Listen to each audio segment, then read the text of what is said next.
Hello, everyone. Today we're going to do a question from the IB Chemistry HL. This is one of the question in an actual test. It's from 2023 IB Chemistry Paper 1, TZ2. Here is Time Zone 2 HL. All right. So it's question 19 in this actual test paper. Oh, and for those who wonder how, I think most of you guys know how to get the past paper, but for those who do not know yet how to get the access to the past paper, so this is how I do. So first of all, you're going to go to IB Docs. I think IB Docs is the most commonly known resources for IB. Okay, it has a lot of revision material here that you can make use of. All right. So you're gonna go to IB Docs and you're gonna click on the main uh, repository. Okay. So you're gonna play around with it. So here there's a lot of example, a lot of resources you can play around, like the question banks, specimen papers. For me, I usually use these two: the IB past papers by subjects and the IB past paper by year. So for convenience, you can use the IB past paper by subject, right? Click on the group you want, the subject you want, for example, chemistry HL, and you can search by the year that you want. But one thing is, just one trick is that if you search the past paper by year, there are more recent year, right? So for example, if I want a 2024 paper for chemistry, I go here, right? We go to experimental science, and there should be available here. Play around with IB Docs and solve a lot of past papers. That's how you practice. All right. So let's go back to this question. How it's a very interesting question. This reaction and orientation sometime is mentioned in your class when you learn, but question like this is asked: which two colliding species have the highest probability of having the proper orientation for a reaction to occur? I think a question like this will throw a lot of people off because it's something is quite uncommon. I think it's very uncommon to see question like this in the exam. Also, it's very uncommon question, right? It's always something new that IB will think of to make the test more challenging. So how we are going to approach this is that for two in the collision theory. So this is when I want to talk to you guys about learning in depth, right? Not just learning broadly. When you study, of course, there's a lot of topics, but um, to do well in IB tests, you have to have a certain amount of depth in your knowledge. So whatever topic you study, we should try to aim for 100% understanding. Meaning you have to understand the topic, the theory, especially the theory inside out. Because I see this is a trend for IB tests.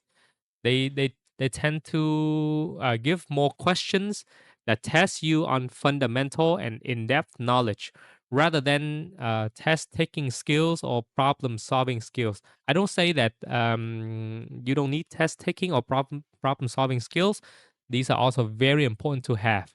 All right, but we should start to pay more attention to the fundamental knowledge, especially the theory. Okay, a lot of time that's why I see a lot of people don't really they can have this dislike towards learning theory, but you have to learn the theory in depth. Okay, you have to fully understand the theory. Then it comes to um, problem solving. So today I'm going to show you how to do this type of question the easiest way and also the correct way. All right. And I'm going to demonstrate how we go from theory to problem solving skills. All right. Here we go.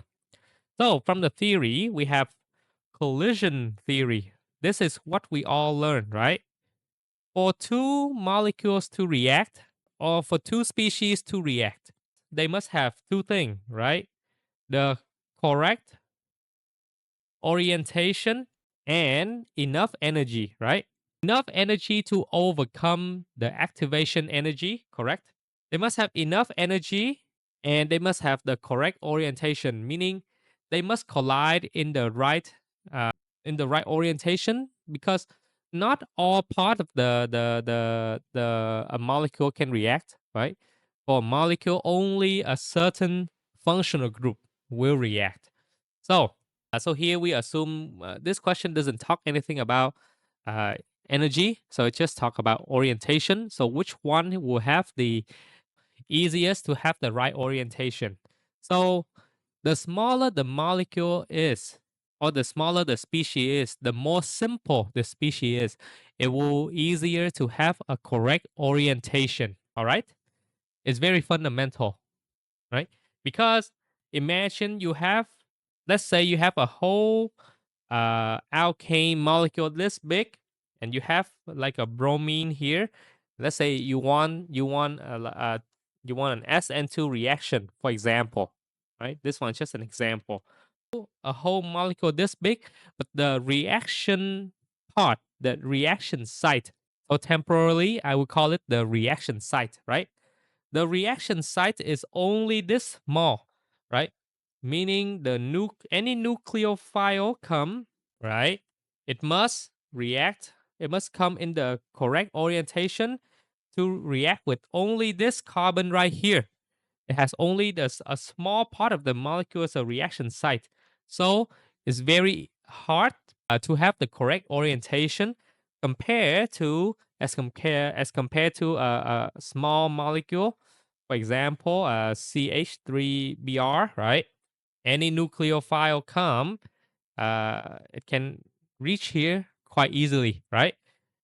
As opposed to this case, the nucleophile can, when these two molecules collide, the nucleophile can come and collide here, here, here, here, or here, right? And when it collides with those non-reacting site, they will not react, right? So the first key is simple small species are react, easier to have the right orientation, right? So let's look at our answer here. Look at our option here, right? We have chlorine, chlorine. Chlorine is it's just these are two chlorine radical or chlorine atom, right? So they are sphere, right? Atoms are sphere, and so this one, this answer whenever they collide, looks like these two are considerably very easy, right? You see, when two sphere collide, no matter what angle or what orientation they collided, they can still react, right? As opposed to the next one, this also look very simple, right? Here we have methyl. It's also a small group, but we usually write methyl group as a whole like this. But if you draw it out, right, it looks like this. Hydrogen here, right? I'm drawing these circle to represent the sphere, right? The atom sphere, right? And the radical for methyl is actually lying on carbon, right? So this chlorine radical has to collide with the methyl radical at the carbon site.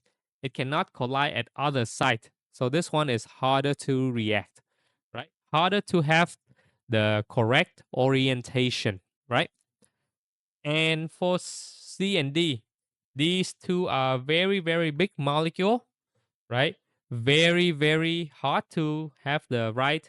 Not to consider that these two must react in multiple reaction step, right? Also called the elementary steps. So for C and D, I think without drawing, you can basically eliminate these C and D answer. Okay. So overall, we have between A and B, right?